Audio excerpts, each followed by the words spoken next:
It's like getting stabbed in the soul, but with a smile.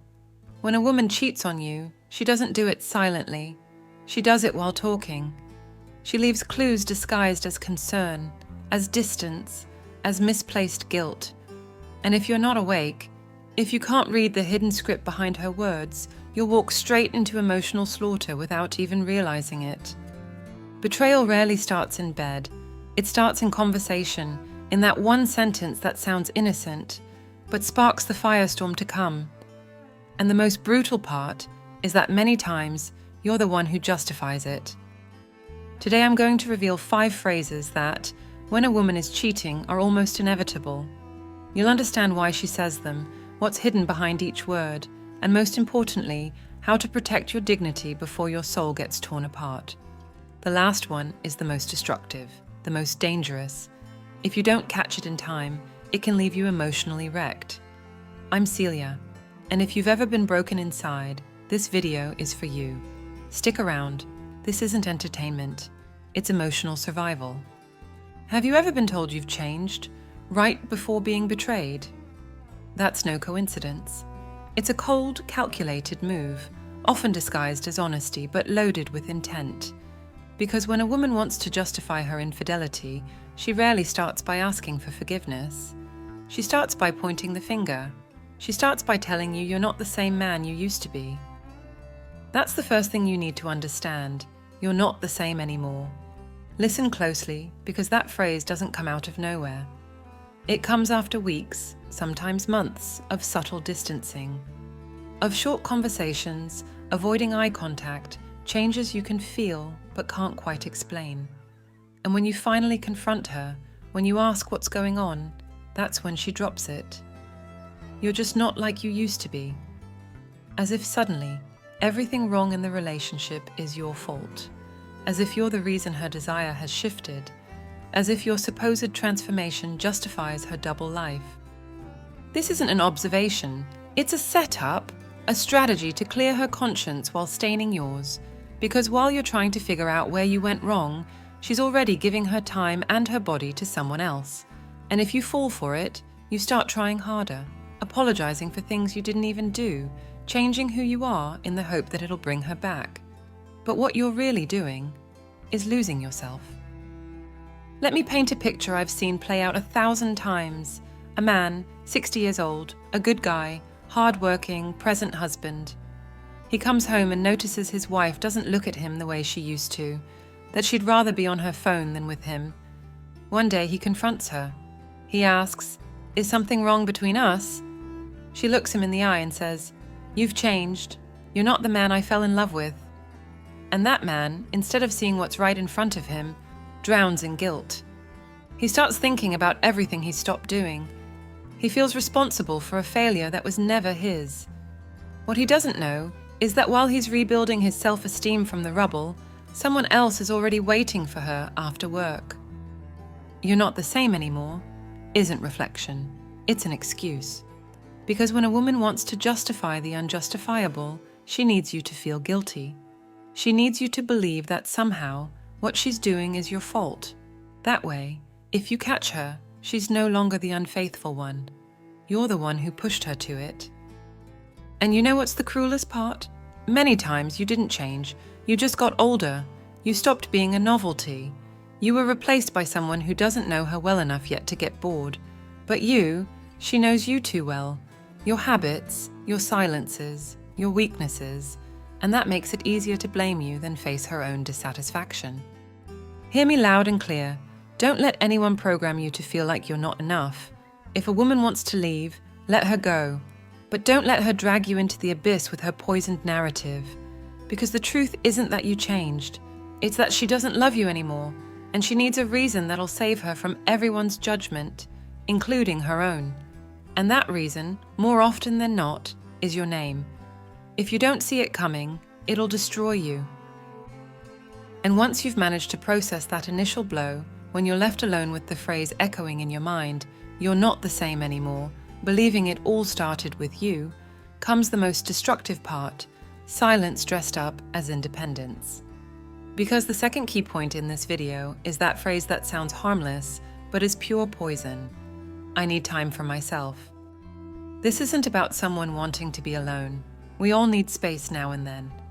But when that phrase comes right after the distance, the disinterest, the criticism aimed at you, it's not personal growth. It's a smokescreen.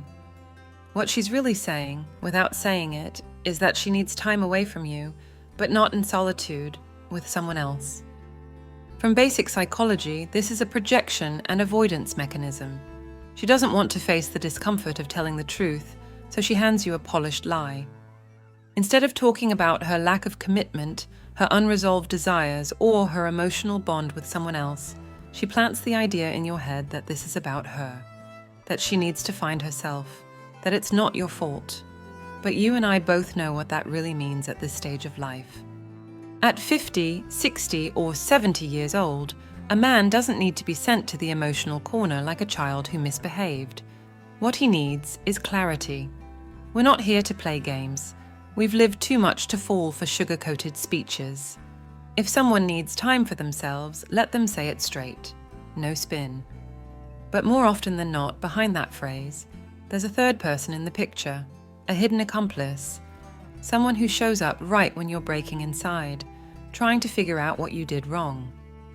From a Stoic perspective, Epictetus said, "Don't worry about what you can't control." And that's exactly what this is. Her decision to pull away, to hide her truth behind vague words, that's not in your control. But how you respond, that is. You can choose to buy into the story and wait, put your life on hold, stay frozen emotionally while she finds herself. Or you can reclaim your center and stop begging for answers from someone who's already given you the clearest one of all: disregard. Because that's what "I need time" really means in this context. It's a soft way to push you aside without taking responsibility for doing so. It's putting you on pause to see if the other guy works out. And if he doesn't, she might come back, as if nothing ever happened, as if your dignity hadn't been worn down in the process. But hear me clearly, when someone asks for space just when you most need connection, they're not thinking about you.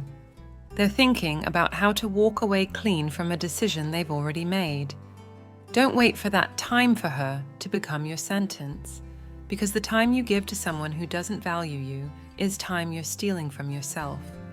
Time you could be using to heal, to rediscover yourself, to rebuild your life with someone who understands the worth of a man who has lived, who has fought, who isn't here to be anyone's backup plan.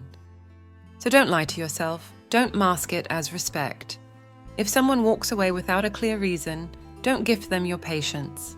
Because the truth, when dressed up in ambiguity, is more lethal than a direct lie. Life doesn't wait for anyone, and you're not at an age to wait for someone who's already left you behind without even looking back. So far, we've seen how the collapse begins.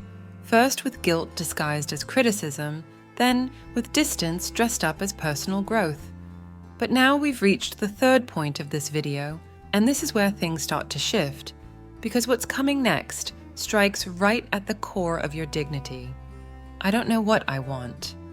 And if you don't understand the damage this phrase can cause, you'll end up stuck in an emotional limbo that slowly empties you from the inside out. When a woman tells you, "I don't know what I want," what she's really doing is keeping you afloat while stopping you from moving forward. It's like tying you to an invisible rope. She doesn't push you away completely, but she won't let you be fully by her side either. She leaves you suspended, waiting for a decision that, in most cases, she's already made. She just doesn't have the courage or honesty to say it out loud. This isn't a confession of vulnerability, it's a tactic of emotional control. The practical strategy you need here is brutally simple but powerful. Demand clarity. That doesn't mean making a scene or begging or picking a fight. It means looking her in the eye and calmly saying, "If you don't know what you want, I know what I deserve." Because that's the turning point that breaks the manipulation. She can be confused, unsure, juggling two paths, but you're not. And that changes everything. Why does it work? Because by demanding clarity, you shift the emotional burden. You stop being the one who waits and become the one who decides. the one who stands firm, the one who doesn't crawl. And that kind of certainty is something most people aren't used to seeing in a man who's been emotionally manipulated. It flips the script completely. You show her you're not here to be an option, you're here to be a priority, and if you're not, you're gone. Think of it like standing at a train station. She has one foot on your train and one foot on the platform. She won't get on completely, but she won't step off either. You can't move forward with half your train occupied. What you do by demanding clarity isn't pushing her off. It's inviting her to choose, and if she won't, then you walk away. Because you know where you're going, and you don't have time for travel partners who don't. Before we move on to the two most dangerous phrases of all, I want you to do something important. If this message is helping you open your eyes, subscribe to the channel now and hit the like button. Let me know in the comments what country you're watching from and write this simple sentence. I no longer wait for someone who doubts me. We've still got important lessons ahead, and the last one might be the difference between learning to trust again or repeating the same pattern to the end. After hearing, "I don't know what I want," many men make the worst emotional mistake. They wait, as if their life needs to be put on hold while the other person decides whether they still love them or are ready to walk away for good. And that's the real poison, giving your time, your peace, and your identity to someone who's already stopped seeing you as a priority. But the cruelest part comes after all that wear and tear, when you finally uncover the lie behind another classic phrase. We've reached the fourth point of this video, and it couldn't be more direct. It's not what you think. This phrase is a dagger wrapped in velvet. It shows up just when you're about to uncover the truth. When your intuition, that same voice that's been with you your whole life, has already been shouting that something doesn't add up. But instead of an honest confession, you get a denial coated in doubt. It's the last line of defense for someone caught red-handed. She doesn't deny it directly. She doesn't face you with the truth. She tries to shift the focus, to cloud your thinking, to plant the idea that you're overreacting, that it's all in your head. The most common mistake here, the most destructive mental trap, is doubting yourself. You start wondering if maybe you misunderstood everything, that maybe you were too harsh, too paranoid, too insecure. You swallow the doubt like it's your fault for suspecting. And that, betraying yourself, is more lethal than the infidelity itself, because it turns you into an accomplice in your own abandonment. You start justifying the unjustifiable. You'd rather believe the softer version of the story than face the real wound. And by doing so, you give up your most sacred right, the right to see clearly. Why does this phrase hit so hard? Because it plays with what a man with a life behind him values most: stability. At this age, no one wants conflict, no one wants emotional war. So when you hear, "It's not what you think," out of fatigue, fear, or need, you choose to believe it. You cling to that phrase like a lifeline in the middle of a shipwreck. But that lifeline is rotten, and sooner or later it drags you under. The consequences are devastating, because you're left not only with the betrayal, but with the guilt of having allowed it. You become the guardian of a lie that was never yours, and that breaks you from the inside, because you keep living with someone who already crossed the line, who already gave what's most intimate to someone else, while you were tamed by soft words into staying quiet, staying still, not letting go, not demanding anything. The key is this: don't negotiate with the obvious. If something makes you doubt, don't ignore it. Don't rationalize what your instinct is screaming at you. Because many times, it's not about proof, it's about signs. And if you deny those signs, if you shut them down yourself, you become part of the problem. It's not what you think is just a life jacket for someone who doesn't want to face the consequences of their actions. But you're not here to protect the comfort of someone who lies to you. You're here to protect your peace, your truth, your life. If you don't make that decision, someone else will make it for you. And by the time you realize it, you'll be living in a house where respect left a long time ago. But you're still sitting there, waiting for it to come back. Don't let that happen. The truth, even when it hurts, is always better than the lie that quietly destroys you. And now we've reached the most brutal point of all. Because if the previous ones left you with doubts, this is the one that rips the blindfold off for good. The fifth and final point in this video is that phrase that crushes you emotionally and leaves you breathless. You've changed too. At first, it sounds like a neutral observation, just a casual remark thrown into an argument. But if you pay attention, it's much more than that. It's the verdict that condemns you. It's how they flip the entire story to justify their betrayal. She's no longer the one who failed. You are. Suddenly, you're the emotional cheater. The one who stopped being attractive, interesting, worthy of love is you. And the most insidious part, many men believe it, they internalize it, they take it as truth. Because you've been carrying years of strain, of routine, of responsibilities unevenly shared. You're tired, yes. But that doesn't justify someone using you as an excuse to break your trust. Still, they say it with chilling calm. You're not the man I fell in love with anymore. And instead of lifting your head, you look down. You question yourself. You start changing in hopes of becoming likable again, to win back someone who has no intention of returning. That phrase doesn't just break you, it enslaves you. It's the start of the most painful kind of emotional blackmail, because there's no way to defend yourself without looking guilty. If you react, they say you're proving their point.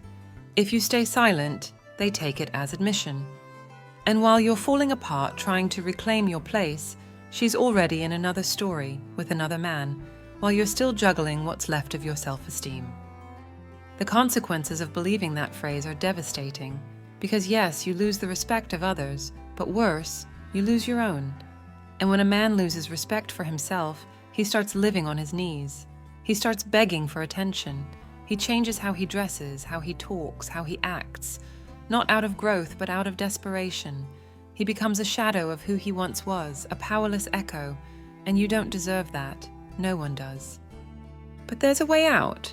Not with nice words, not with cheap self-help. You get out by making one clear, raw decision. Stop looking outside for the validation that only you can give yourself. If you know who you are, if you know your worth, then no one can use you as a scapegoat for their failures. Respect is commanded with presence, with boundaries, with steady silence. You don't need to shout, explain, or fight. You just need to make it clear. If someone wants to be with you, it has to be in truth, and if not, they can step aside. The mindset you need is simple, but powerful. I'm not the same as before, and that's okay. You've changed, yes. You've matured, you've been through pain, you've lived. You're not a boy, you're a man with a story. And anyone who doesn't value that doesn't deserve your time or your energy. Because someone who uses your growth as a reason to betray you doesn't love you. They're using you. So ask yourself one question and answer it without fear. How much longer will you let someone manipulate you with your own past? Because if you keep walking that path, you'll only harvest more frustration, more dependency, and a life spent feeling less than you are. And you weren't born for that. You were born to live with your head held high, with dignity. And that starts today, when you decide to stop making excuses for someone who let you down. Because no matter how much it hurts, the truth is this: someone who blames you to justify their betrayal no longer deserves a place in your story. Game over. If you've made it to the end of this video, you're not just any viewer. You're someone who had the courage to face truths that most people would rather ignore. Because accepting that you've been used, manipulated, that someone played with your dignity, that's not easy, but it's necessary. Because as long as you keep justifying the unjustifiable, you'll keep losing the most valuable thing you have, your self-respect. Today I showed you the phrases that often hide betrayal, and I didn't do it to make you feel sorry for yourself. I did it to open your eyes. Because this isn't about comforting you, it's about waking you up. Every word you just heard is a choice. Keep sleeping or take action. Keep waiting for what will never come, or start rebuilding your life on the foundation of truth. I want you to leave a comment with your country and one phrase: my dignity comes first. Because that's not just a comment, it's a declaration of principle, a promise to yourself. And believe me, not everyone makes it this far with their head held high. If you did, it's because you're ready to start living differently. I'm Celia, and this is House of Wisdom, a space for men and women who are done with emotional survival and ready to live with strength, with clarity, and with self-respect. We're not here to entertain. We're here to awaken. And if this message stirred something in you, if anything you heard helped you see life through a different lens, then subscribe now. Be part of a community that doesn't allow itself to be manipulated, that doesn't beg for affection, that refuses to live on pause. Share this video with someone who needs it. Sometimes, a single sentence can save someone who's already on the edge. Don't keep this to yourself. And if you want to keep diving deeper into these truths, don't go just yet. Watch one of the videos on screen now, because this isn't the end. This conversation is just getting started.